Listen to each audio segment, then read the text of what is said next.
We have called together the Sunday Roundtable, and joining us this morning, Boston Globe columnist Adrienne Walker and Republican political analyst Jenny Buckingham in the House with us this morning. Guys, let me just ask you just heard Senator Markey. His presence here in Massachusetts has been markedly up since he won re-election. I mean, he didn't have his white sneakers on this morning, but does he have a new lease on his political life? Adrienne, let me start with you. Oh, absolutely. I mean, we've seen more of Ed Markey in the last 18 months than we saw in the 18 years before that. So he's a new man. So I think the question for him now is, does he want his legacy to only be about beating a Kennedy and hanging out with AOC, or does he actually want to accomplish legislation? And I didn't hear a lot about reaching across the aisle to actually get some stuff done, and I think the tale is still to be told whether he is going to follow the other Kennedy, Ted Kennedy, in that way.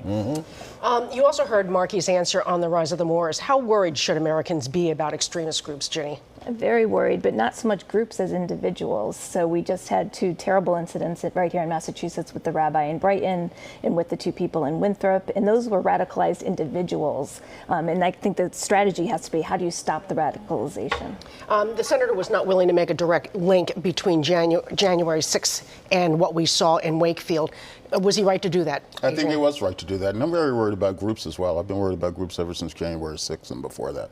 Individuals are a problem, but groups are a big problem right now, too. By the way, just as a point of clarity, the video we just showed you where the Moors, they actually shut down 128, so that's where that video was from. Next item is we watch the tragic recovery efforts at that Surfside condominium building in South Florida. Should we assume that Massachusetts building officials are doubling down on inspections and permits, especially with high rises now going up in the seaport next to the water, Adrienne? You know, I went to Miami Beach High with kids from Surfside, some of whom have parents missing in this collapse.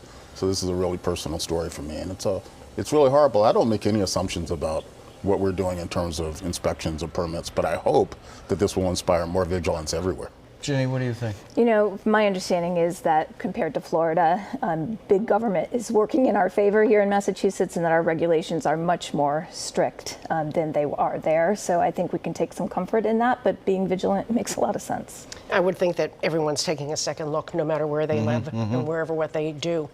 Maura Healey, she started the Purdue Pharma lawsuit, and she finally agreed to a settlement, $90 million just for Massachusetts alone. Is this a major flag-waving moment if she decides to run, especially if she runs against Charlie Baker, who had made it a signature issue when he first ran in 2014, Jenny? Well, it depends what the other states who are still holding out say. If they think they can get more and ultimately they do get more, then she looks bad. If she's on the cutting edge of settling and getting what she can, then it's fine. So I think the whole story hasn't been told yet. Do you see this? I think whether she runs or not, her battle against Purdue Pharma is one of the best things she's done as Attorney General. And I think she was right to wage this fight and to stick with it. And it would help her if she decided to run? I think it will help her if she decides to run. But speaking of deciding to run, Jeff Deal has decided that he is going to run. He's officially in. If Governor Baker does decide to go for a third term, can Deal seriously make the primary a problem for the governor, Adrienne? Absolutely not, because unenrolled voters will be able to vote in the Republican primary. There aren't nearly enough diehard Republicans for him to beat Charlie Baker in a Republican primary. I mean, what it will do is what it did for Paul Cellucci back in the late 90s when Joe Malone primaried him, and Paul Cellucci was able to show a distinction between his moderate brand of republicanism that appeals to Democrats and independents and Joe Malone's. The same thing could happen here, and it would help Charlie Baker. Would this accelerate? The governor has not said whether he's going to run for a third term. Would this accelerate the governor's decision? No, but watching the fundraising numbers tick up a little bit in recent reports tells me that he's leaning that way. But to pick up on what you said, Adrienne, in order for that to happen, you'd have to encourage a lot of independents to pick up the Republican ballot on a primary day as opposed to picking up a Democratic ballot. I think there would be a lot of energy to stopping Jeff Deal, who was a lot different from Joe Malone, by the way. I mean, Jeff Deal's crazy. Well, I wouldn't go that far, but he is a Trump backer, and that doesn't fly in Massachusetts.